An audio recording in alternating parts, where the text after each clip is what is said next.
In this video, we're going to learn about the absolute max and the absolute min. So there's a difference between relative and absolute. So every absolute maximum is also considered a relative maximum. So we learned about relative maximum in the last lesson.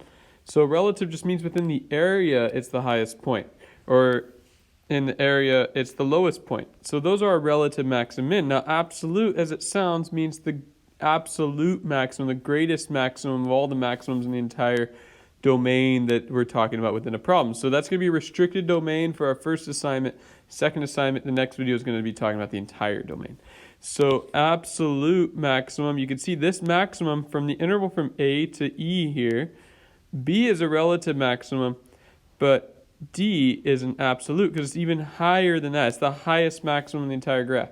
Now, when we talk about these closed intervals, we also consider the endpoints. So this is probably the new thing that might be a little bit more complicated to you, is considering those endpoints, but still not that big of a deal. We would just consider the endpoint. So right here's a minimum, right here's a minimum, and right here on the left side is a minimum, being the left one is the absolute minimum because the lowest point on that entire graph within that interval. Remember, the graph could just take a direct turn down, but we're talking about within an interval for this first assignment. The next one's going to be talking about the whole domain, which means it'll be unrestricted, keep on going to the left and keep on going to the right. But for us, it's restricted on a closed interval, so we will need to check the ends to see if they're an absolute min or max. So right here, what is the absolute maximum value of f over the closed interval? So we're going to do the usual first derivative test here. So f prime of x equals 3x squared minus 6x. So let's go ahead and factor out a 3x. And we'll see that our two answers are 0 and 2.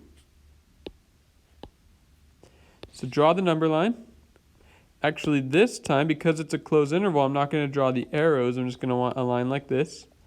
And we're going to end at those spots. Now remember, this is -2 and this is 4. So it just so happened that our critical point, both of them fall in that interval from -2 to 4. But let's just say one of the critical points was 6, so it's outside of the given interval. We would just ignore it. So we're only going to check out the stuff within this interval because our problem is closed on this interval. We're closed within there. So 0 does fall in between -2 and 4, and so does 2. So let's go ahead and test those. So we're going to have to pick a number between -2 and 0, so -1. So between -2 and 0,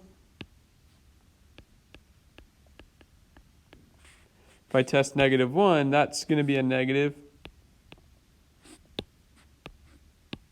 times another negative. -1 minus 2 is negative, which would be positive. If we test between 0 and 2, so plug in a 1, that's going to be positive there. And then 1 minus 2 would be 0, or negative. Between 2 and 4, so if you plug in a 3, that's positive. 3 minus 2 is also positive. So we'll have positive, negative, positive. So we're looking for the absolute maximum value. So here's the new thing. We're considering the endpoint. So before we look into the endpoints, here's what we learned in the last one. It's increasing, then decreasing. So here's a maximum. Then it's decreasing and increasing. So there's a minimum.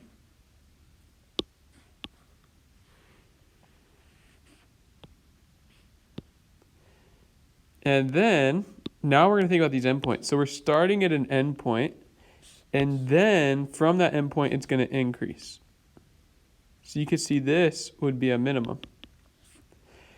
Similarly, this one's increasing into the endpoint. So that would be a maximum. So consider those endpoints.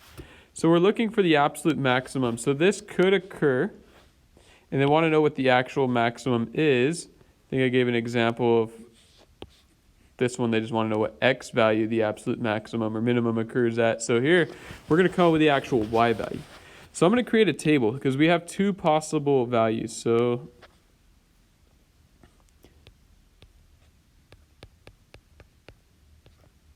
when x is 0, we have a maximum, and when x is 4. Remember, our function is f of x equals x cubed minus 3x squared plus 12.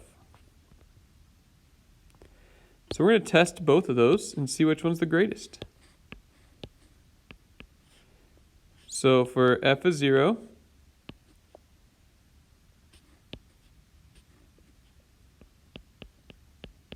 you get 0 cubed minus 3 times 0 squared plus 12. That's just going to be 12. And then for f of 4,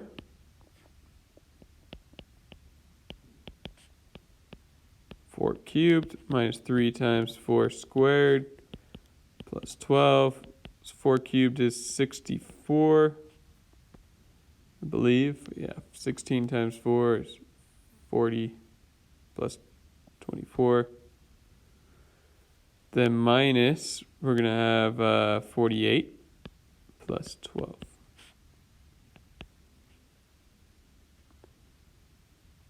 (16 times 3, yeah, 64. And then 64 minus 48. I don't know all this off the top of my head.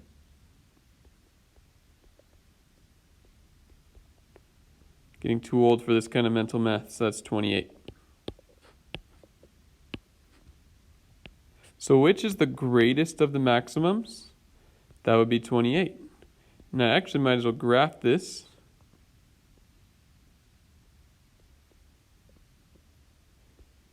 Remember, we're only considering on a special interval here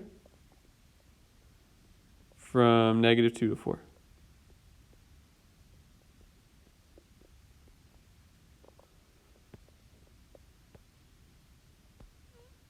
And yeah, you can see at this endpoint, 428, that's the highest point. And here's that other one we found, 0, 12. So pretty cool that worked out. And that's the idea. So really, it's just what we did in the last section. We're just testing the values to figure out which one's the absolute, which one's the greatest of them all. This one's similar. Why don't we just go through this one as an extra example in case you didn't catch any of that. So we're going to do we're looking this time for the absolute minimum, but we want to not know just the absolute minimum. We want to know what x value.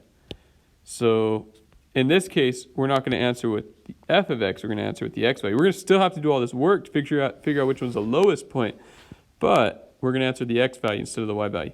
So the answer to this question would be the 28. The answer to this one would be the x value instead. So let's just go through it. So g prime of x is equal to 3x squared, plus true to that, 0. So actually this one's kind of easy. This one only has 0 to be our 0. And let's go and draw our number line. This is a quick example. So -2 to 3 is our interval. Sometimes the critical points don't even fall inside the interval. And so you're really just testing within this interval. It's rare, but it does happen sometimes. So let's go ahead and test these values.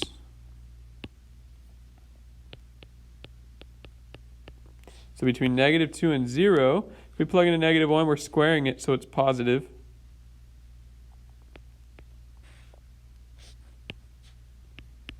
And then actually the next one's also going to be positive, right? Between 0 and 3 is also being squared, so it's going to be positive.